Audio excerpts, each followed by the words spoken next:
2 Corinthians 5:17.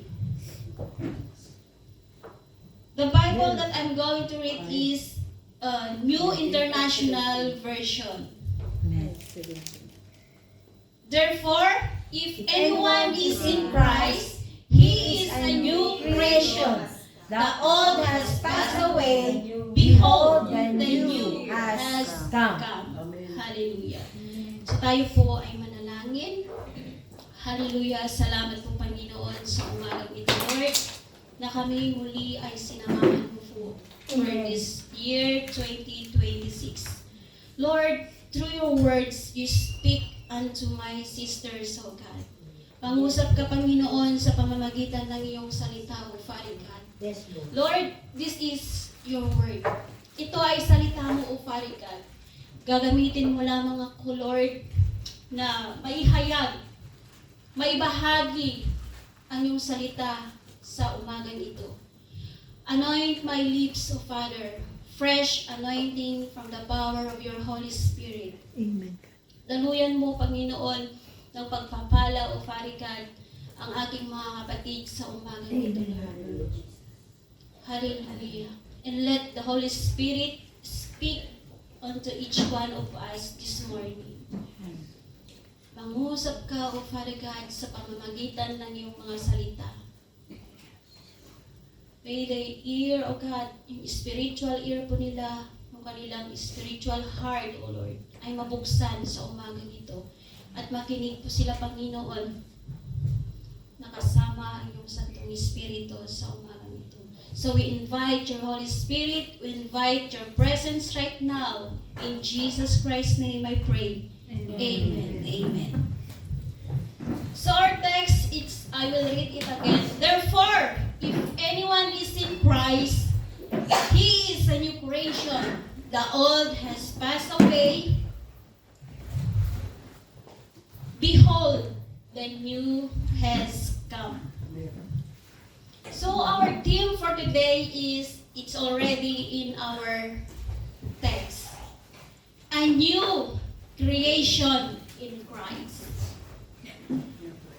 Kung narinig po natin yung new, narinig natin yung new, ano po sa palagay ng bawat isa? Ano po yung new? Bago. Bago. New creation. It says here, when we say new creation, it's our new identity. Kung ano yung identity natin ngayon, yung pagkatanggap natin sa ating Panginoong Yesus. We are no longer defined by our past life. Hindi na po tayo yung lumang tao. Tama ba yung past life natin? Yung dati nating pagkatao. Hindi na po tayo namumuhay sa ating maling ginagawa. We are not, hindi na po tayo belong in this world. We are already in God's family. So it's a new identity. You become a child of God. Tayo na po ay anak ng Diyos. Do we claim that we are the child of God? We are the friend of God. Lahat ng kabutihan, tinawag niya tayo. Especially yung tinawag niya tayo na we are the child of God. When we say new creation, new heart, new desire.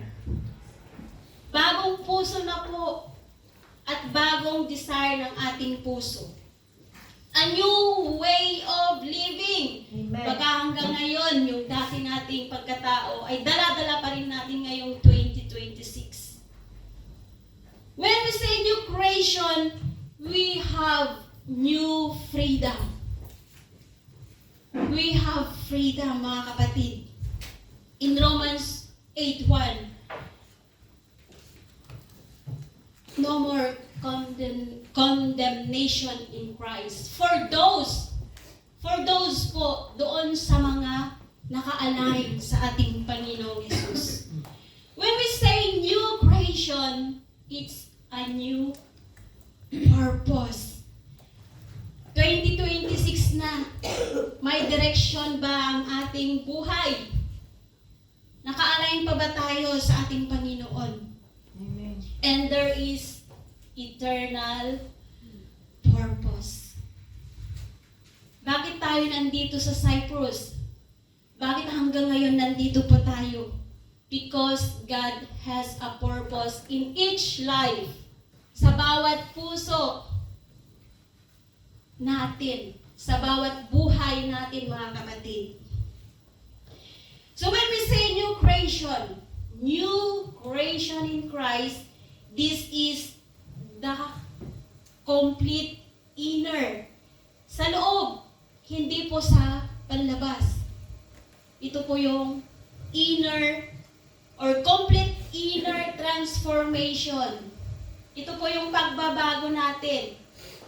Ito yung new identity natin sa Panginoon. It's the inner transformation that only God can produce. Ang Diyos lamang ang makapagbibigay nito sa pamamagitan ng kanyang bugtong na anak, and He is our Lord Jesus Christ.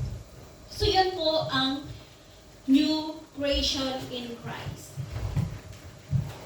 Lahat po tayo ay nagdi-desire na magkaroon ng panibagong pasimula, di po ba?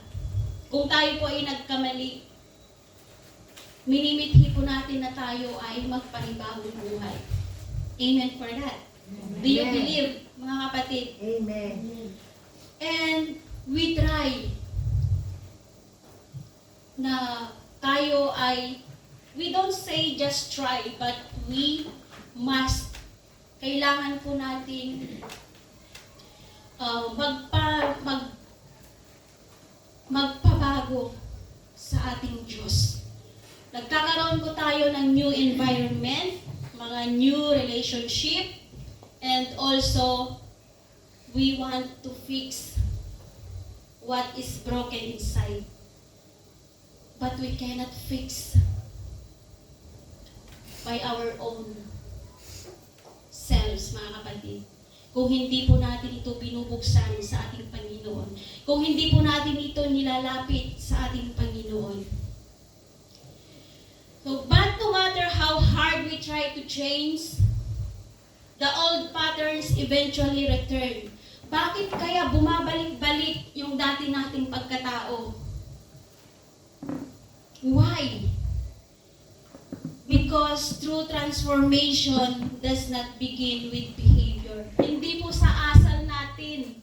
Hindi po sa pag-uugali natin, mga kapatid. The new creation or the yung intimate transformation is it begins in our heart. Nagsisimula talaga sa ating puso. Just like Paul, Apostle Paul proclaims in 2 Corinthians, he is not talking about self-help, kundi ito po ay yung self-improvement ng bawat isa. Yung parang sa new leaf, di po ba pag may bagong sipol na dahon, and then pag naging magulang na, yun pa rin ang magiging itsura, di po ba? Ganun po tayo. Pero ang nais ng Panginoon is matransform ang ating puso. When person is in Christ, something miraculous happen. Kung nasa iyo si Kristo, mayroon dapat pagbabago. The old life passes away. Hindi na po tayo yung dati, kundi tayo na po ay binago ng Panginoon. And we will have a new life begins. Magpapanibago po tayo, mga kapatid. So, hindi po yung passage po na yan, that's not just a word or just a sign or feeling. It is the spiritual reality. So today, we will explore what it means to be a new creation. How how this transformation take place and how it should be seen in the life of every believer. Tayo po yun. Kung ano ang ibig sabihin ng new creation bilang isang Kristiyano. So number 1, I have 4 points here. The condition of the promise. If anyone in Christ, yan po ay pangako ng Panginoon, yung condition ng Panginoon sa buhay ng bawat isa. Condition of the promise. So salvation is found only in Jesus Christ. Sa Panginoong Jesus lamang natin matatagpuan ang salvation, hindi po sa ating mabubuting gawa. Hindi po sa dami ng ating tinulungan, hindi po sa dami ng ating pagpasok sa church, or you are perfect attendance, or you are donating, sponsoring, but it is only through Christ, the salvation, ang Panginoong Jesus lamang. So John 14:6 says, Jesus is the way, the truth, and the life, that no one comes through the Father except through me. Sabi ng Panginoong Diyos. Also in 4:12, no other name under heaven by which we must be saved. Tanging ang pangalan ng Panginoong Yesus ang siyang makapagliligtas po sa bawat isa. So only in Christ we found salvation. Sabi niya sa ating text dyan, if anyone, hindi niya sinabi someone, anyone. Ito po ay sino man. Ito po yung bukas para sa lahat. It's individual invitation in the universe. Ito po ay open sa lahat kung sino po yung tatanggap at who will accept and receive the Lord Jesus Christ. When we say is in Christ, nasa kay Kristo na po tayo. Nakiisa na po tayo sa ating Panginoong Jesus. Nakipag-merge na tayo. We join together with Jesus Christ. It is a union. Ito po yung relasyon natin. Hindi po ito religion. But it is the unification of Jesus Christ to you and to Jesus Christ. So, itanong po natin sa ating sarili, tayo ba ay nakapaloob pa? Or nasa loob pa ba tayo ng relasyon natin sa Panginoon? Or nasa paligid lang tayo? It's just a church attending. O baka tayo lang ay uma-attend. Nakiki-join lang sa gawain. Tinanong ba natin sa ating sarili, yung relasyon ba natin sa Panginoon ay intact? Totoo ba yung relasyon natin sa Panginoon? Amen. Praise God. Ba't walang sumagot? At ba't yung iba parang nag-alin lang sumagot? Amen. Totoo ba yung relasyon natin sa Diyos? Amen. Amen. Hallelujah. Kasi kung nag-aalinlangan tayo, saan kaya tayo nun?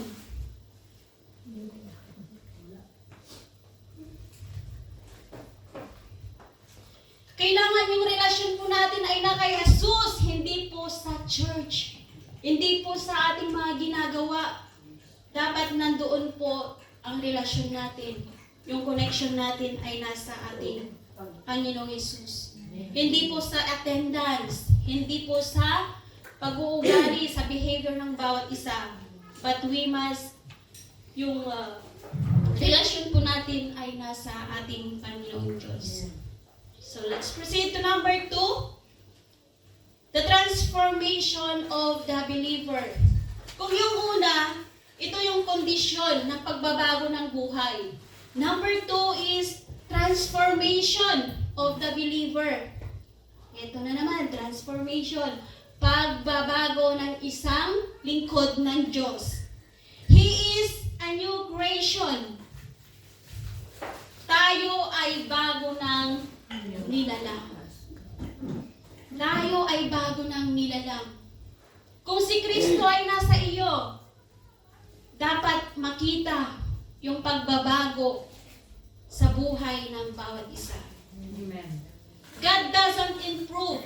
Hindi inaayos ng Diyos, hindi yung parang renovation sa paggawa ng bahay. Hindi po ganon ang pagbabago na nais ng ating Panginoon.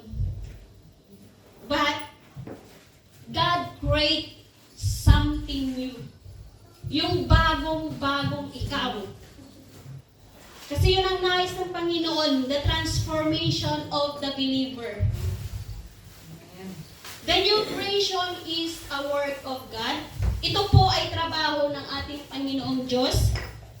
At hindi po ito sa sarili nating pag-e-effort. Kahit anong effort po natin, di po ba, we are still in human body. Magkakasala at magkakasala pa rin tayo. Malilihis at malilihis pa rin tayo.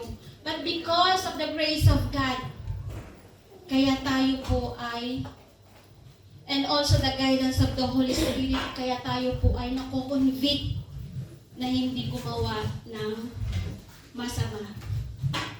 In Ephesians 2:10, we are His workmanship. New creation, may bagong pagkakakilanlan kung tayo po ay na-transform. May bago na tayong pagnanasa, yung desire ng puso ng bawat isa. May direction ba ang buhay natin ngayong pagpasok ng 2026? Amen. Amen. Glory to God. Pakibasa po sa Colossians 3:1-3. Magpapabasa ko para tayo ay hindi ang Colossians 3:1-3. Colossians. Basa na. Colossians 3:1-3. And Galatians 5:22-23.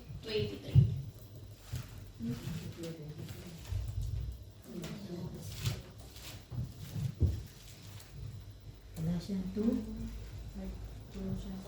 Colossians 3:1-3. Ang regulation po. Galatians. Tapos Galatians 5:22-23. Yeah, it's okay po. Tagalog. Kung kayo nga'y muling binuhay na kalakip ni Kristo, ay hanapin ninyo ang mga bagay na nangasa itaas sa kinaroroonan ni Kristo na nakaupo sa kanan ng Diyos. 2. Ilagak ninyo ang inyong pag-iisip sa mga bagay na nasa taas, huwag sa mga bagay na nasa ibabaw ng lupa, sapagkat kayo'y nangamatay na. At Amen. ang inyong buhay ay natatagong kasama ni Kristo sa Diyos. Amen. So, kailangan nakikita o yung pagkakakilanlan. Nakikita yung pagbabago ng bawat isa. Please read also in Galatians 5:22-23. Galatians 5:22. But the fruit of the Spirit is love, Amen. joy, peace, forbearance, kindness, goodness, faithfulness, gentleness, and and self-control. Against such things there is no law. Amen. So napakaliwanag po, yan po ay salita ng Diyos. When we are totally transformed, ay dapat nakikita yung bunga ng Espiritu sa buhay ng bawat isa. Kaya lang minsan, hindi lang minsan parang madalang. Lalo na po yung self-control, mahirap kung sa sarili po nating kakayanan. Hindi po natin yan magagawa. But if we are guided by the power of the Holy Spirit, at isinasabuhay po natin, mga kapatid, hindi po yan mahirap kasi kasama natin si Kristo.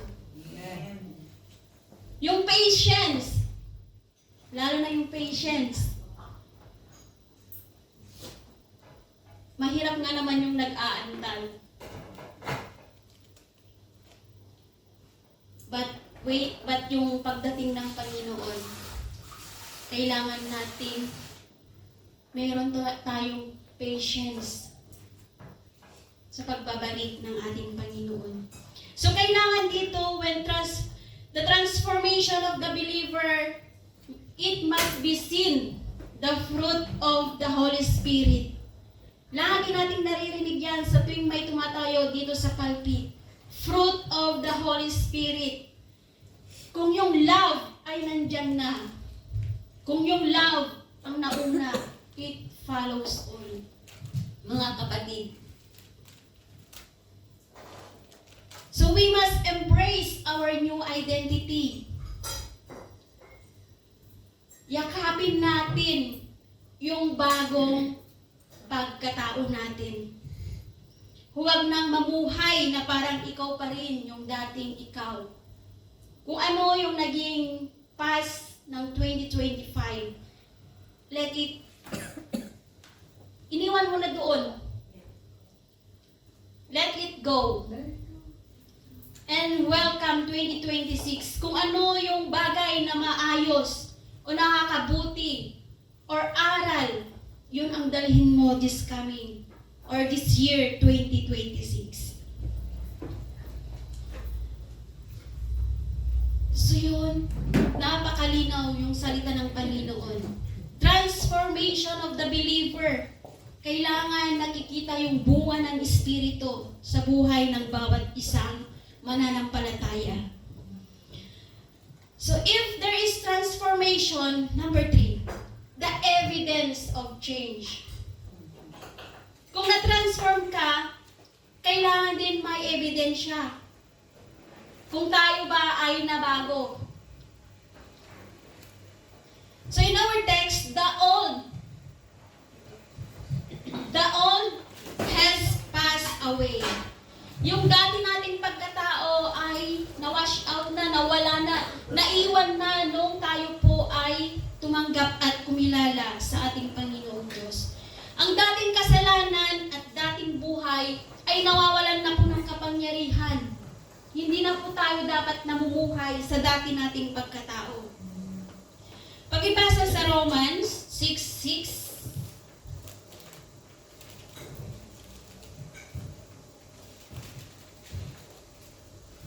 Romans 6:6. For we know that our old self was crucified with him so that the body ruled by sin might be done away with, that we should no longer be slaves to sin. Amen. Hallelujah. So dapat hindi na tayo nakagapos sa kasalanan. Kailangan the old has passed away. Wala na po dapat. Ilalis na natin, tinalikuran na natin yung dati nating pagkatao. Kasi yun ang nais ng Panginoon. If there is transformation, there is evidence. May ebidensya na ikaw ay nagbabago. Ang dating kasalanan, also in Titus 3:3-5, sabi nga, minsang alipin tayo ng kasalanan. Ngayoy, binago na tayo ng Panginoon. Binago na tayo nung tinanggap natin ang Panginoong Jesus. So we as a believers, we are no longer define us sa kasalanan natin. Sabi nga sa awit 103:12, sins remove as far as east from the west. Sino pong nakakaalam, di po ba kalayo ng east, kalayo ng silangan at kanluran? Amen. At ganun din, kalalim, itinapon na, ibinaon na doon ng Panginoon ang ating kasalanan sa pinakailalim ng dagat. Ang pagbabago po ay unti-unti. Pero katotohanan. Mahirap po yung walang pagbabago nga na nakikita sa atin. In Proverbs 4:18, please pakibasa. Proverbs Proverbs 4:18. 4:18.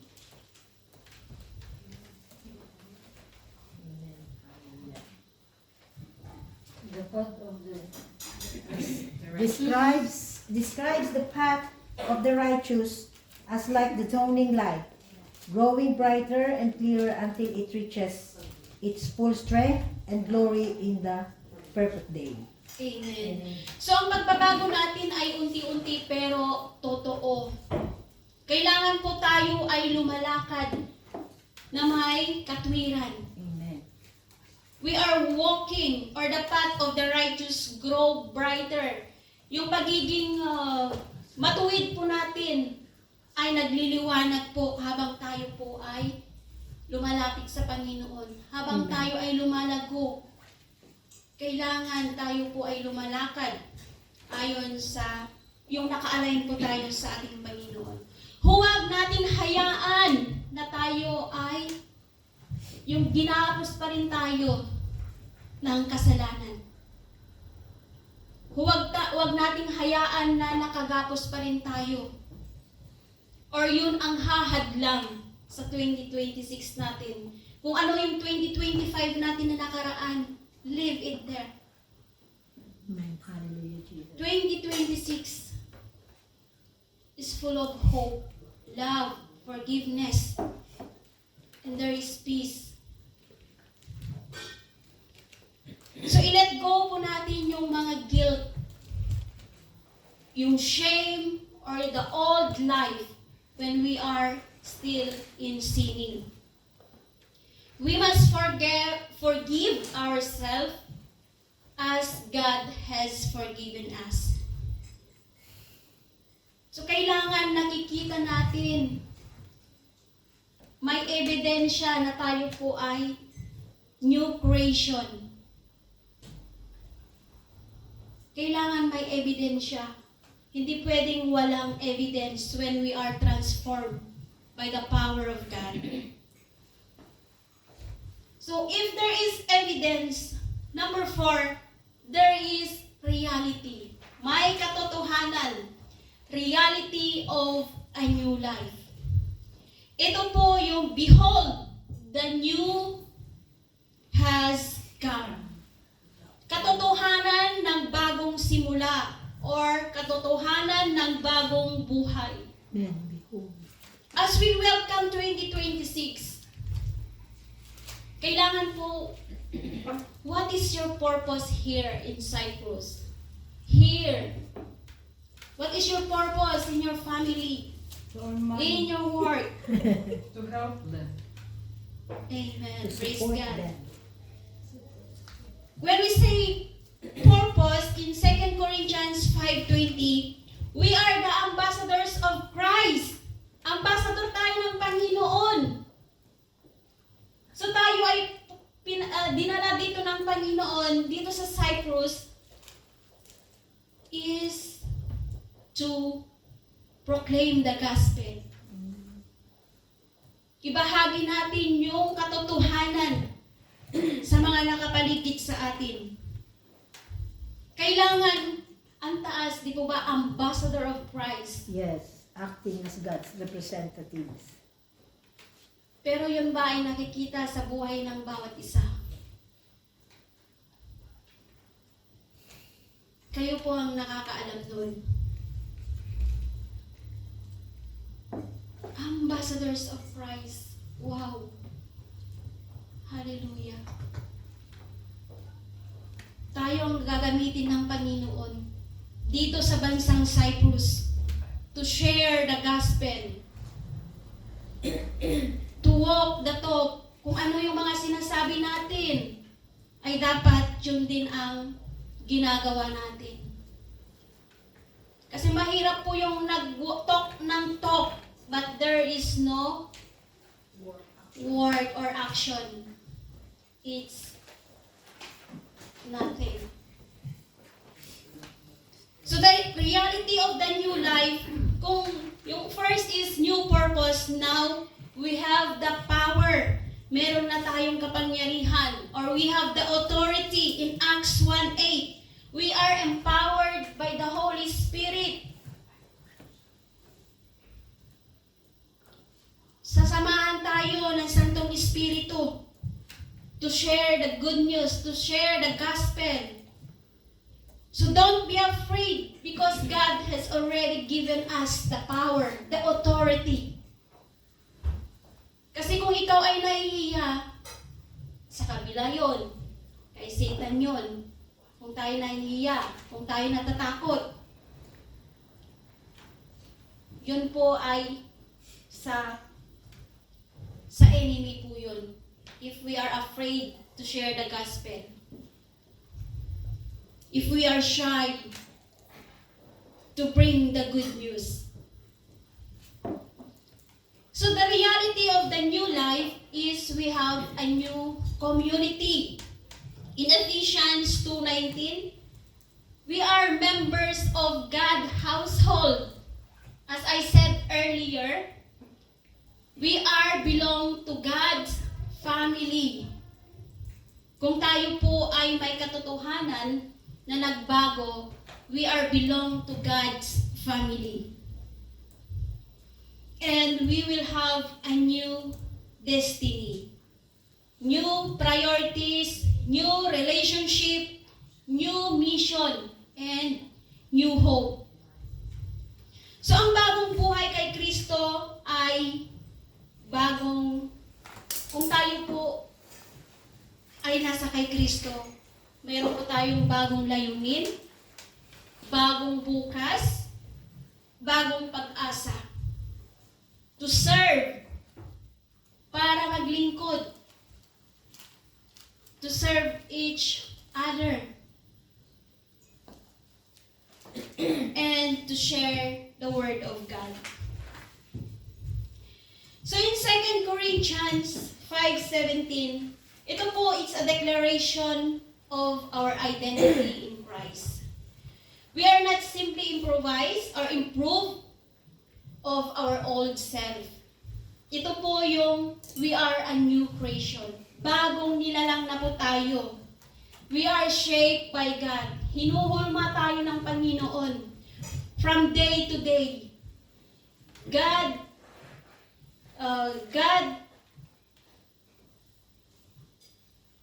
ang Panginoon, tayo po ay binabago niya araw-araw. Amen. Araw-araw mga kapatid. Hallelujah. Basta bukas lamang po yung ating puso. But if you are not welcoming God in your life, or Jesus, or you are not welcoming the Holy Spirit, wala pong chance na ikaw ay mabago. If you are hardening your heart. So we are empowered by the Holy Spirit and called to live with a new purpose. May purpose po tayo dito sa bansang ito. So the old life, the guilt, shame, and bondage is no longer define us. Amen. Hallelujah. Hindi na yun ang makikita sa atin once we are in Christ. Amen. Amen. Amen. Hallelujah. Christ does.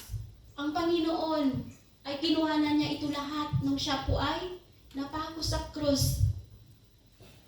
And because of Jesus, we can walk in freedom, Amen. Yes. hope, and victory. Hallelujah. Because of Jesus Christ. Hallelujah. So the word, ang mundo ay pilit niyang ibinabalik, di po ba, kung sino tayo dati. It remind us who we are. Alam ko, ganito ka dati, ganyan, ganito. But, God call us to live according to who we are now. Kung sino tayo ngayon.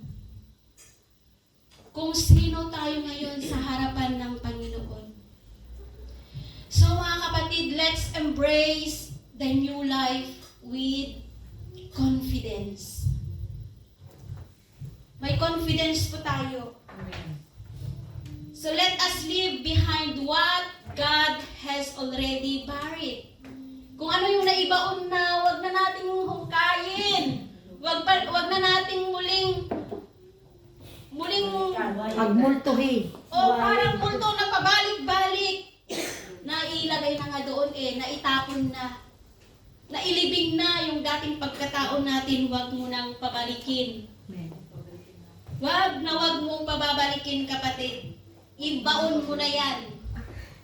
And let us live each day as people who have been transformed by the grace of God. Sa biyaya lamang po ng Panginoon kung bakit po tayo ay natatransform. And we are living by His grace.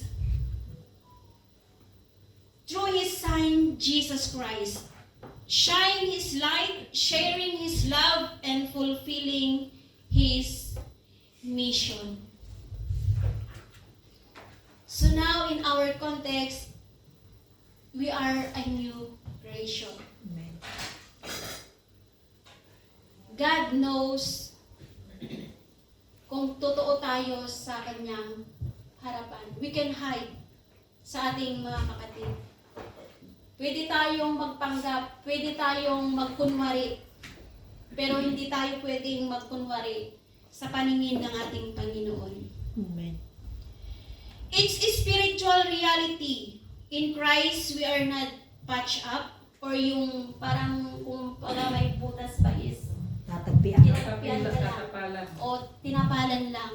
Pero ang Panginoon is yung we are now a new creation. Bagong buhay, bagong nilalang.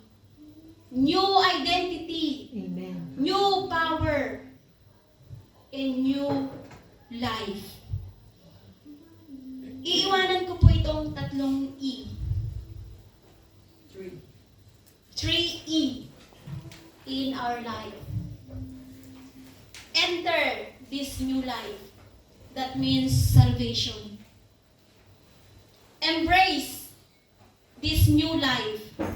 That's our identity in Christ. Express this new life. That is mission.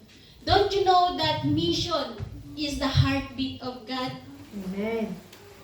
Yun po ang heartbeat, yun po ang iniwan ng Panginoong Jesus bago po siya umakyat sa langit. Is to proclaim the gospel. Sa lahat ng bahagi ng mundo, kailangan po ay maihayag ang kanyang salita bago po siya dumating. So tayo po lahat ay tumayo. Nasa ulit na po yung 8. We have 3. 3A. Enter, embrace, express. Enter. Enter this new life is salvation. Salvation. Embrace this new life, identity. Identity. Express this new life is mission. This is all about Express. to spread the Mission. gospel. Identity. Salvation. Amen. Hallelujah. Yes. So tayo po lahat ay manalangin. Hallelujah. Tumayo po tayong lahat. Yes, Father God, we thank you for your word today. Thank you for reminding us that Jesus Christ, we can become new creation, forgiven, restored, redeemed, and transformed by your word. Hallelujah. Thank you, Lord Jesus. We acknowledge that on your own, we cannot change ourselves. Hindi po namin ito magagawa, Panginoon, with our own self. But you alone can change us. Through Jesus, the old can pass away and the new has begun. Right now, Holy Spirit, move in every heart. Yes, Jesus. Hallelujah. Kumilos ka, Panginoon, sa puso ng bawat isa. Mangusap ka, Panginoon, sa pamamagitan ng iyong salita. That those who are tired of their old self, Lord,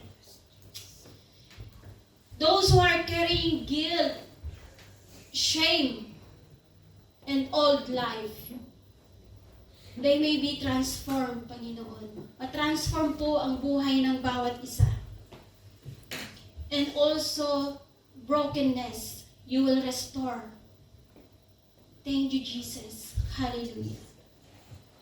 So, inaanyayahan ko po ang lahat kung sino man po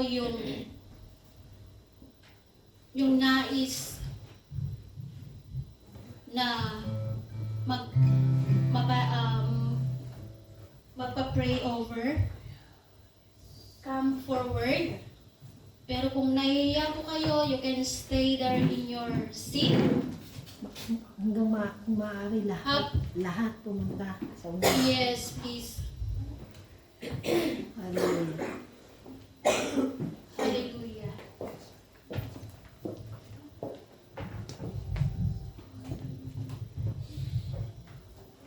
Kung nais po natin ng bagong start, a fresh start, new beginning, new life, this is your moment. Jesus is calling you.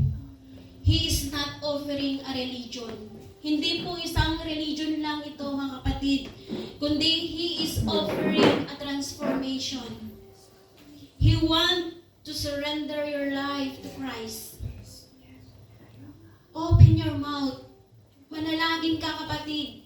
Makapagniig ka sa Panginoon. Hallelujah. If you want to be forgiven, if you want to become a new creation, don't wait for tomorrow. Don't wait for a better moment. But today is the salvation, mga kapatid. Hallelujah. Thank you, Jesus. If you feel you are stuck in your old life, the Lord is there with you, my sisters. Hallelujah, Jesus. I surrender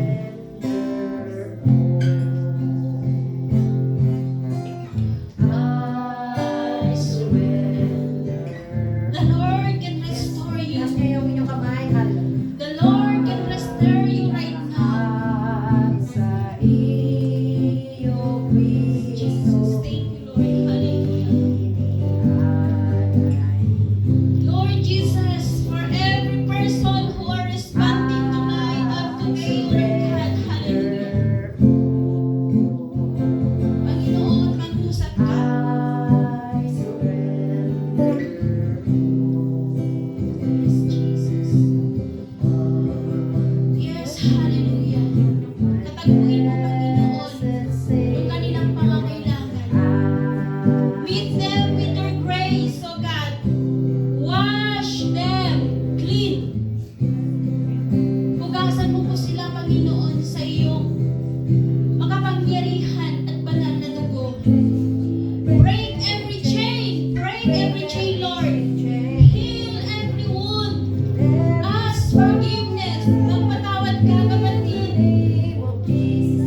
muli, itong araw na ito ay paggunita ng kabutihan ng ating Panginoong Yesus. So this morning, as we come to the Lord's table, we are reminded that this is not just a bread or a cup of wine. It's a sacred invitation. Ang tinapay at ang kopa ay hindi lamang simbolo. Ito ay paalala ng kanyang pag-ibig, the message of the cross. To proclaim the hope His resurrection brings. To examine our heart and receive His grace and unite as one body, redeem and restore. Hallelujah. Salamat po, Panginoon, sa mga elementong ito, O Father God. Your bread as represent your body, O God, O Lord Jesus. Salamat dahil po sa iyong katawan na nabayubay sa cross ng Kalbaryo. Kami po ay iyong pinagaling sa pamamagitan ng iyong katawan. Lord, as we take this element of Father God, we ask your forgiveness, your cleansing by the power of your holy blood. Na as we partake this bread of Father God, it will give us healing. Kami po ay gagaling. Kami po ay pinatawad mo na. Kami po ay pinalaya mo na sa araw na ito. Thank you, Jesus. And also as we drink this cup of wine, dahil sa dumanak sa cross ng Kalbaryo, dahil sa iyong dugo, kami po ay nagkaroon ng buhay na walang hanggan. Kami po ay nagkaroon ng kalayaan sa pamamagitan ng aming Panginoong Yesus. Dahil sa iyong dugo, kami po ay naging bagong nilalang, O Father. Thank you, Jesus. As we drink this cup of wine, this will be a blessing for us. This will be healing for us, O God. From this now, Panginoon, kami po ay mananatili sa iyong presensya. Na kami, Lord, ay magkakaroon ng panibagong sigla. Magkakaroon po kami ng kagalakan. At nandoon po, Lord, yung kapayapaan sa aming puso. Thank you, Jesus. Bless this element, O Lord, as we partake. At ganun na rin po sa amin. Kami, Lord, ay pinatawad mo na. Kami po ay pinalaya mo na. Kami po ay pinagaling mo na sa mga araw na ito, sa mga oras na ito, at sa mga darating pa. In Jesus' name, Amen. Amen. Ito ang tinapay ng buhay.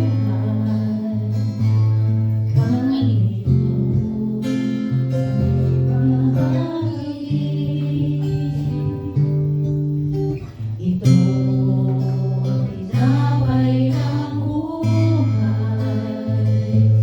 Kanin mo mag-iisa.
For it says in 1 Corinthians 11:23 to 24, For I received from the Lord what I also passed on to you, the Lord Jesus.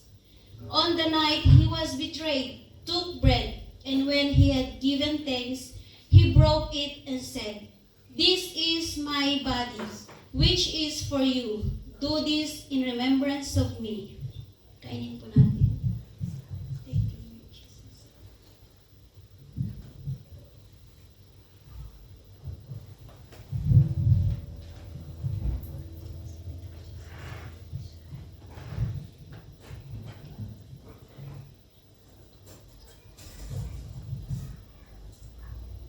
Hawakan po natin sa ating kanang kamay yung cup of wine. Hallelujah. Thank you, Jesus. It says again in 1 Corinthians 11:25 to 26. In the same way, after supper, he took the cup, saying, This cup is the new covenant in my blood. Do this whenever you drink it in remembrance of me. For whenever you eat this bread and drink this cup, you proclaim the Lord's death until he comes. Thank you.